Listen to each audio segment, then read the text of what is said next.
அனைவருக்குமே வணக்கம். சற்று முன் கிடைத்திருக்கக்கூடிய ஒரு மிக மிக முக்கியமான செய்தி ஒன்று வெளியாகி உள்ளது. சற்று முன் ஈரோட்டில் திமுகவினர் விரட்டியடிப்பு, போலீஸ் குவிப்பு, இது மாதிரி செய்திகள் வெளியாகிருக்கு.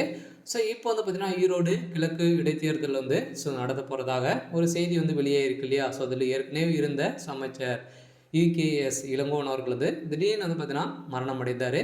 ஸோ இதை தொடர்ந்து தான் இப்போ பார்த்தீங்கன்னா ஈரோட்டில் அந்த தொகுதியில் இடைத்தேர்தல் நடக்க போகுது இல்லையா? ஸோ இதுக்கு பார்த்தீங்கன்னா தமிழகத்தில் இருக்கக்கூடிய கட்சிகள் அனைத்தையுமே போட்டியிட போகிறதாக அலௌன்ஸ் பண்ணியிருக்காங்க. இதை தொடர்ந்து தான் திமுக விஸ் காங்கிரஸ், ஸோ அதிமுக புறக்கணிக்கப்பட்டதாக செய்தி வெளியாக இருக்குது. இதை தொடர்ந்து பாஜக யோசனை செய்து வருவதாகவும், இதை தொடர்ந்து தான் ஸோ தமிழக வெற்றிகளை பார்த்தீங்கன்னா இதில் போட்டியிட போகிறதாக அறிவிப்பு வெளியே இருக்கும் நிலையில் தான் இப்போ பார்த்தீங்கன்னா ஸோ திமுகவுக்கு அங்கே இருக்கக்கூடிய மக்கள் எதிர்ப்புகள் தெரிவித்துட்டு வராங்க. இதை தொடர்ந்து தான் ஏற்கனவே இவிகேஎஸ் இளங்கோவன் அவர்கள் இருந்த இந்த நிலையில் கூட பார்த்தீங்கன்னா எந்த ஒரு நற்பணைகளும் செய்யவில்லை அப்படின்ற மாதிரி தான் திமுகவுடைய அரசு மீது அங்கே இருக்கக்கூடிய மக்கள் கொந்தளித்து இருக்கக்கூடிய நிலையில் தான் அங்கு ஸ்டாலின் அவர்களும் திமுக சேர்ந்த அமைச்சர்களும் பார்த்தீங்கன்னா அங்கு பிரசாரத்தில் ஈடுபட்டு இருக்கும் நிலையில் அங்கு திடீர்னு விரட்டடிக்கப்பட்ட சம்பவத்தினால பார்த்தீங்கன்னா அங்கு போலீஸ் குவிக்கப்பட்டு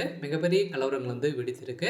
இதனால் ஈரோட்டு கிழக்கு தொகுதியில் காலியாக அறிவிக்கப்பட்டிருந்ததால் ஸோ பிப்ரவரியில் இடைத்தேர்தல் நடைபெறலாம் என தகவல் வெளியாகி வந்திருக்கும் நிலையில் எந்த கட்சியிலும் போட்டியிட வாய்ப்பு இருக்கிறது என கேள்வி எழுப்பியிருந்த நிலையில் காங்கிரஸ் எம்எல்ஏ இகேஎஸ் இளங்கோவன் மறைவை அடுத்து ஸோ ஈரோடு கிழக்கு தொகுதி காலியான அறிவிக்கப்பட்டிருக்கிறது. ஸோ இந்த நிலையில் இடைத்தேர்தலில் எந்தவித கட்சிகள் போட்டியிட வாய்ப்பு இருக்கிறது என்பது பற்றிய விவரங்கள் வெளியாகி வரும் நிலையில் தான். ஸோ அதன் பிறகு 2020 சட்டப்பேரவையில் தேர்தலில் ஈரோடு கிழக்கு தொகுதியில் காங்கிரஸ் சார்பில் மகன் ஈவேரா போட்டியிட்டு வென்றார். ஸோ இதைத் தொடர்ந்து உடல்நலக் குறைவால் 2023 ஜனவரியில் அவர் காலமானார். அதன் பிறகு இவிகேஎஸ் இளங்கோவன் பொறுப்பேற்று இருந்த நிலையில் அப்போது ஈரோடு கிழக்கு காலியா தொகுதியான அறிவிக்கப்பட்டு உள்ளது.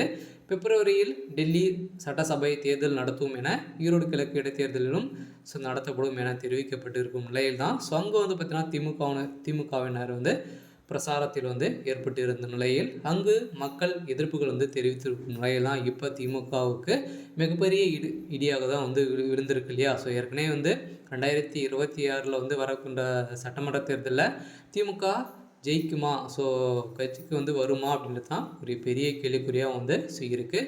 இதன் அடிப்படையில் தான் திமுக அனைத்துமே ஊழல் பட்டியலில் சிக்கக்கூடிய சம்பவத்தினால்தான் தான் இப்போ மக்களிடையே நிறைய வெறுப்புகள் பூட்டி வரும் நிலையில் இப்போ திமுக என்ன பண்ணுவாங்க அப்படின்றது தான் கேள்விக்குறியாக இருக்குது.